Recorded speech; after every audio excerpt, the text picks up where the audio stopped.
Assalamualaikum warahmatullahi wabarakatuh. Salam sejahtera untuk kita semua. Jumpa lagi dalam Dinamis, Dialog dan Informasi di hari Kamis persembahan KPU Klaten. Teman pemilih, kemarin kita sudah berbincang tentang demokrasi dari berbagai perspektif. Kemudian kita juga bicara tentang pemutakhiran data partai politik serta juga pemutakhiran data pemilih berkelanjutan. Nah, kali ini kita akan membahas sesuatu hal lain yang tak kalah penting, yaitu tentang logistik pilkada. Nah, kemana sih logistik pemilihan setelah semua tahapan usai? Untuk membahas lebih lanjut, sudah hadir bersama saya Sekretaris KPU Kabupaten Klaten, Ibu Ika Nurmaliana Dewi. Halo Bika, selamat sore. Selamat sore Mbak Vita. Sehat Ibu? Alhamdulillah, meskipun masih agak batuk sedikit ini, gitu masih ya, ada sisa-sisa batuknya. Agak serak-serak gitu ya Bu. Iya gitu lah. Semoga segera membaik ya Bu. Amin, Ya, amin. baik. Bu, kita akan berbicara tentang logistik eks pilkada nih Bu ya. Nah, kita akan membahas tentang nasib logistik pilkada setelah tahapan usai, Bu. Tetapi sebelum menuju ke sana, kita tahu bahwa logistik itu banyak sekali ya, Bu Ika ya. Nah, boleh diinformasikan terlebih dahulu, Bu, klasifikasi jenis logistik pilkada. Baik Mbak Vita, terima kasih. Sebelumnya saya minta maaf dulu, ini suara saya masih agak blero-blero ini Mbak Vita.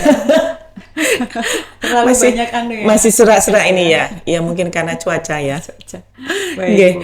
Ya, saya akan mencoba meskipun demikian semoga tidak mengurangi semangat kita ya dalam berdinamis. Oke, Mbak Vita. Baik teman pemilih, tadi sudah disampaikan Mbak Vita bahwa memang tahapan pilkada sudah usai dan alhamdulillah tidak ada kendala yang berarti ya. Dan terkait dengan logistik pilkada ini memang ada beberapa jenis logistik begitu ya, terkait dengan kelengkapan yang dibutuhkan dalam penyelenggaraan utamanya pada saat hari pencoblosan suara gitu. Jadi di sana ada logistik yang sifatnya itu habis pakai, misalnya seperti alat coblos, bantalan, kemudian tinta, seperti itu kan sudah langsung habis pakai ya istilahnya, statusnya habis pakai. Kemudian masih ada lagi yang itu satunya itu jenis barang termasuk arsip gitu.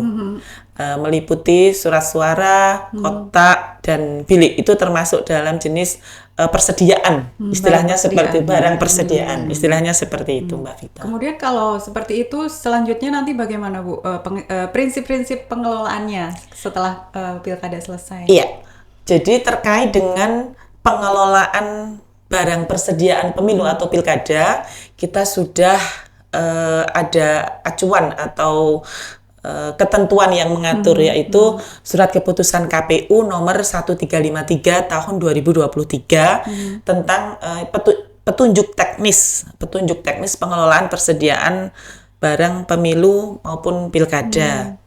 Nah, berdasarkan SK KPU 1353 tahun 2023 tersebut, barang persediaan itu memang ada perlakuan khususnya begitu ya, meskipun itu sudah usang atau sudah tidak terpakai, tetapi karena dinilai masih memiliki nilai ekonomis seperti itu, jadi ada perlakuan khusus untuk barang persediaan pilkada itu.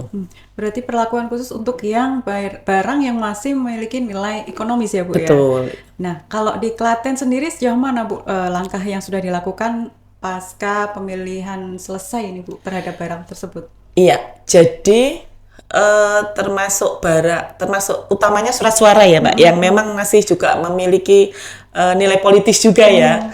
Jadi surat suara itu sesuai dengan ketentuan kan pada saat tahapan itu tidak boleh, setelah pencoblosan itu tidak boleh kita utak-atik ya, masih di dalam kotak, disimpan di gudang dan masih dalam posisi tersegel. Nah, surat suara ini bisa atau boleh dibongkar atau dikeluarkan dari kotak suara itu adalah ketika dipastikan bahwa pilkada di satu daerah itu sudah tidak terdapat sengketa. Jadi ketika sudah dipastikan tidak terdapat sengketa dan sudah dilaksanakan penetapan pasangan calon terpilih, baru kita diperbolehkan untuk membongkar atau istilahnya mengeluarkan kotak suara itu dari mengeluarkan surat suara maksud saya dari kotak suara tersegel itu ya. Jadi memang syaratnya kita boleh buka kotak suara ketika calon sudah ditetapkan, ya. Otomatis juga di situ sudah selesai segala permasalahan ya Bu ya, betul, yang mungkin ada gitu. Betul. Ya. Nah kemudian selanjutnya untuk barang-barang ini nanti bagaimana Bu? Kita lakukan? Iya. Jadi memang kita KPU bekerja semuanya sudah ada aturan gitu ya, ada regulasi yang mengatur yang memang harus kita ikuti begitu Mbak Vita. Jadi terkait dengan barang persediaan pilkada itu kita istilahnya ada pemindah tanganan barang milik negara. Bahasanya seperti itu. Pemindah tanganan BMN atau barang milik negara. Nah, untuk pemindah tanganan barang milik negara ini terkait untuk surat suara, kotak suara dan bilik suara pasca pilkada itu dilakukan pemusnahan dengan melalui mekanisme pelelangan. Melalui pelelangan. Nah, pelelangan ini juga ada rentetan yang harus dilalui terlebih dahulu. Tidak ujuk-ujuk kita tidak melakukan lelang seperti itu. Pemindah tanganan BMN kita harus mengajukan izin terlebih dahulu ke ANRI atau Arsip Nasional Republik Indonesia. Ya, untuk perizinan itu karena KPU adalah lembaga vertikal, maka kita dikoordinir oleh KPU RI, tentunya melalui KPU provinsi. Jadi KPU kabupaten kota mengajukan izin terlebih dahulu kepada KPU Republik Indonesia melalui KPU provinsi Jawa Tengah. Nah, nanti yang akan mengajukan ke ANRI itu langsung secara terpusat dari KPU RI, betul. Selanjutnya kemudian apakah kita berarti harus menunggu persetujuan dulu ya Bu? Betul Mbak Vita, kita tidak boleh melangkah lebih lanjut sebelum kita mendapatkan izin dari ANRI untuk menghapus barang milik negara tersebut. Kemudian setelah mendapatkan izin, langkah selanjutnya apa Bu? Jadi untuk mengajukan izin itu saja ada beberapa langkah yang harus kita lakukan terlebih dahulu Mbak Vita. Jadi untuk bisa mengajukan surat izin itu ada lampiran-lampiran yang memang harus disertakan, betul. Yaitu bahwa pertama langkahnya adalah kita membentuk tim penilai arsip terlebih dahulu. Jadi tugas dari tim penilai itu adalah diantaranya menyeleksi arsip yang akan diusulkan atau yang akan dimusnahkan seperti itu. Kemudian membuat daftar arsip apa saja barangnya. Kemudian menilai. Jadi arsip yang akan dimusnahkan itu harus dinilai terlebih dahulu. Dinilai seperti apa Bu itu? Menilai. Jadi berapa nilai ekonomisnya? Nilai betul. Ya. Kemudian membuat surat pertimbangan penilaian arsip. Jadi dalam arti menilai itu tadi Mbak, kita dari tim ini melakukan survei pasar. Jadi kita ini kan kayak mau jual apa ya, surat suara itu kan seperti kertas apa ya, mungkin hampir sama kayak kertas bekas, tapi sebenarnya kualitasnya kan tetap lebih baik begitu ya. Jadi kita melakukan survei dulu ke beberapa semacam pengepul kertas seperti itu. Kita tanya di sana harga per kilo untuk kualitas seperti ini itu berapa harganya, dan tidak hanya di satu atau dua rekanan, jadi ke beberapa tempat. Kemudian nanti dari situ kita olah dan kita tetapkan nilai atau istilahnya harga limit dari arsip yang akan kita musnahkan tersebut ya. Dan dari tim penilai itu membuat tadi Mbak macam-macam, ada daftar arsip, ada harga limit, kemudian kita usulkanlah ke ANRI tadi yang melalui KPU secara berjenjang, KPU provinsi dan KPU Republik Indonesia tadi, seperti itu. Nah, dari hasil penimbangan tim penilai itu jumlah kita kan yang akan dihapus itu kan ada kotak suara, bilik suara, kemudian ada surat suara itu ada dua jenis, karena ada surat suara pilgub dan ada surat suara pilbub. Iya. Total dari jumlah arsip yang akan dimusnahkan itu 18.516 kilo. Wah, banyak Iya, sekali iya. ya. 18.516 kilo dengan limit harga ini juga harus ditetapkan di usulan tadi senilai 32.499.300 rupiah. Itu tadi sudah melalui proses kita survei harga Iya, seperti itu ya Bu ya. betul. Berarti dalam hal kita mengajukan ke KPU RI, di situ kita sudah ada tim yang di dalamnya nanti akan ada dokumen-dokumen Betul. tersebut ya Bu, termasuk berapa kira-kira nilainya, Iya. kemudian seperti itu ya.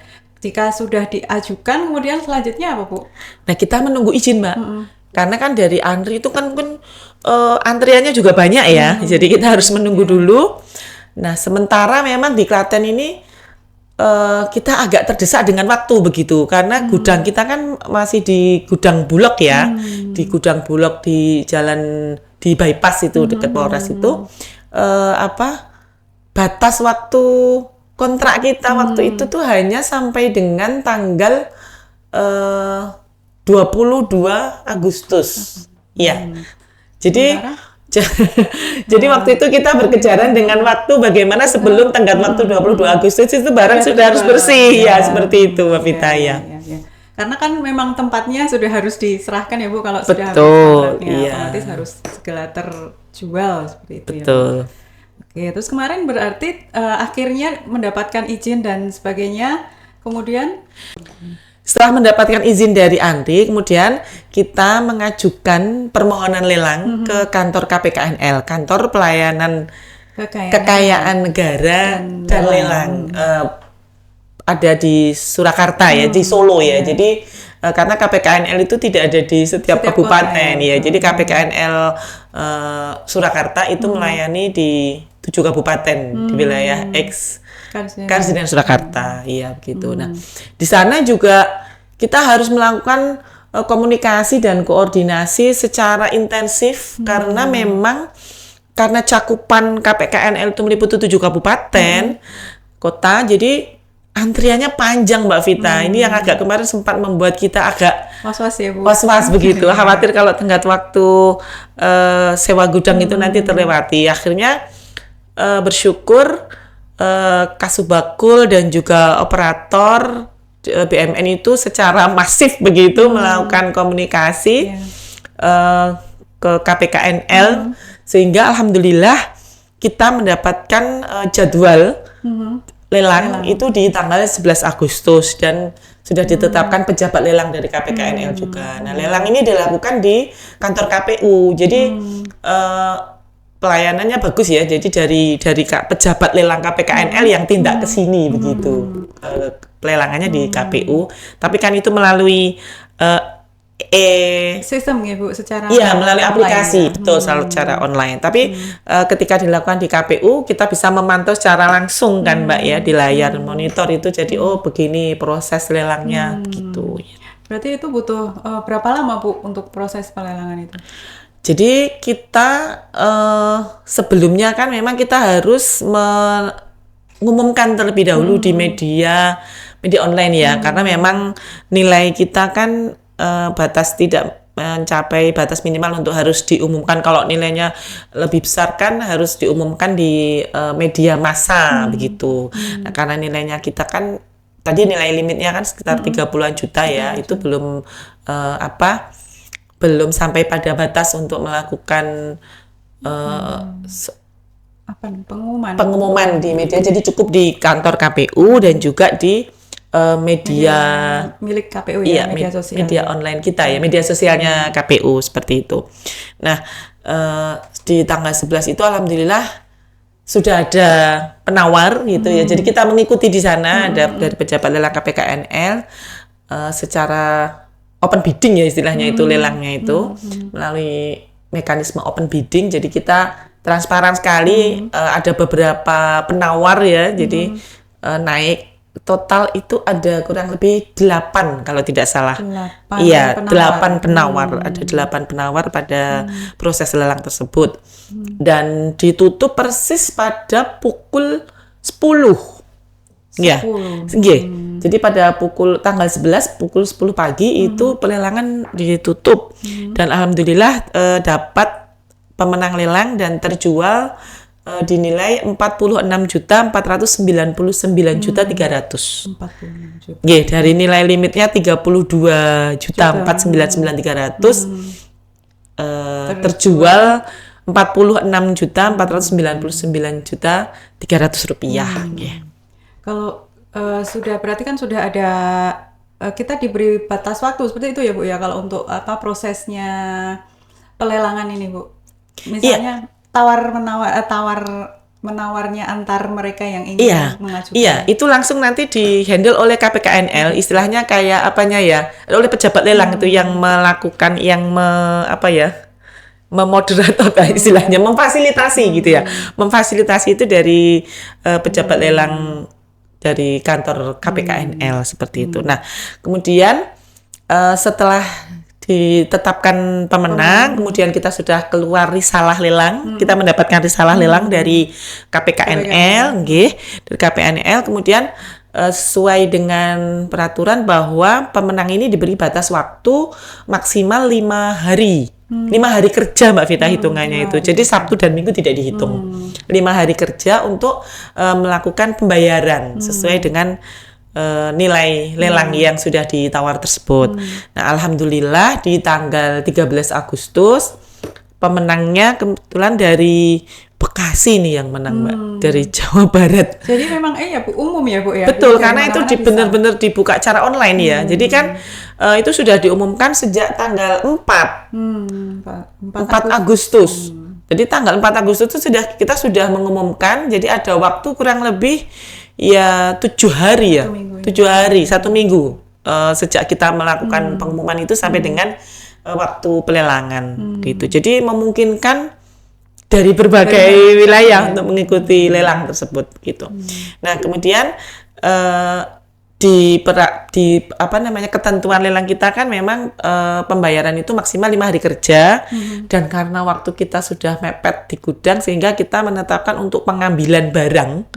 Jadi pemenang itu setelah melakukan pembayaran, melakukan konfirmasi ke KPKNL dan ke KPU Klaten harus segera mengambil barangnya dari gudang. Itu kita hanya kasih waktu 2 hari gitu. Ini memang luar biasa. Mungkin baru kali ini biasanya rata-rata 5 atau 7 hari begitu paling tidak. Tapi ya karena kondisi dan ini memang sudah kita konsultasikan ke KPKNL, itu menjadi kewenangan sepenuhnya pemilik barang itu, sehingga kita membuat tenggat waktu 2 hari pasca pembayaran. Ya Bu, terus setelah pembayaran berarti selanjutnya kan bisa diambil barangnya ya Bu. Iya, betul Mbak. Nah tadi kan kaitannya dengan sewa gudang ya Bu. Apakah akhirnya bisa kita barang itu diambil sebelum sewanya habis? Iya, Bu? Alhamdulillah sebelum tenggat waktu habis masa sewa gudang itu pemenang lelang sudah mengambil seluruh barang yang ada di gudang. Kemudian sehingga kita aman begitu. Setelah selesai kemudian sebelum tanggal 22 Agustus kita sudah melakukan pembersihan gudang karena sesuai dengan perjanjian kerjasama dengan Bulog bahwa kita harus bisa mengembalikan gudang Bulog itu dalam kondisi bersih dan seperti sebagaimana dulu waktu kita menerima pada saat sewa menyewa itu, sehingga kita masih ada waktu yang cukup untuk melakukan pembersihan gudang dan menyerahkannya kepada Bulog kembali, begitu Mbak Vita. Ya, ternyata ya memang alhamdulillah bisa ini ya Bu, bisa sesuai klop waktunya. Betul, ya Bu ya. Iya. Jadi memang ternyata banyak sekali dinamikanya ya Bu ya. Tapi sejauh ini apakah ada kendala yang kendala yang agak sulit seperti itu Bu dalam proses lelang kemarin? Ya kalau dibilang kendala mungkin karena sebenarnya semuanya berjalan dengan baik ya, cuman ya itu tadi kendalanya karena kita sangat dibatasi oleh waktu penyewaan gudang. Jadi kita tuh sempat membuat semacam plan A, plan B begitu, karena memang belajar dari pengalaman kabupaten yang lain itu juga proses untuk lelang ini kan juga ya karena ada antrian yang cukup panjang begitu, khawatirnya kita tidak bisa segera mendapatkan jadwal lelang. Itu sehingga kemarin sempat kita kepikiran untuk bagaimana nanti kalau sampai waktunya belum terlaksana lelang, kita harus memindah semua logistik ke kantor ya. Ke kantor. Padahal gudang kita yang ada di kantor itu kan sudah penuh dengan logistik berupa plano.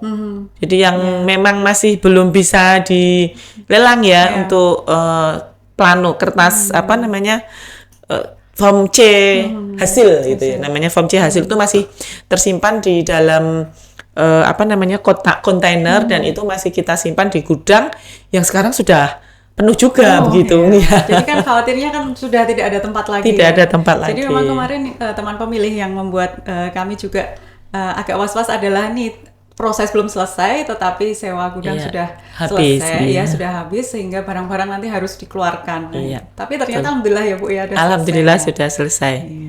Oke Bu, jadi alhamdulillah sudah terlaksana dengan baik lelangnya ya dan gudang juga aman. Kita tidak tidak khawatir dengan meletakkan barang di mana seperti itu ya Bu ya. Kalau sampai lewat waktu kita kena penalti Mbak Vita. Itu juga, padahal sudah tidak ada anggaran untuk sewa, untuk membayar penalti. Nah ini kan repot juga kita. Nah ya ternyata ya memang banyak kekhawatiran dan hal-hal di luar kendali kita ya Bu ya. Betul. Yang dipikirkan kemarin ya. Ya luar biasa. Jadi sekarang kita juga tahu ya teman pemilih bahwa logistik pemilihan itu tidak serta-merta dibuang seperti itu ya. Tapi ada mekanisme resmi sampai akhirnya bisa dipindah tangankan. Iya, ya, pemindah tanganan BNN istilahnya. Baik, terus jadi kita pada kesimpulannya tentang pengelolaan logistik ini seperti apa Bu?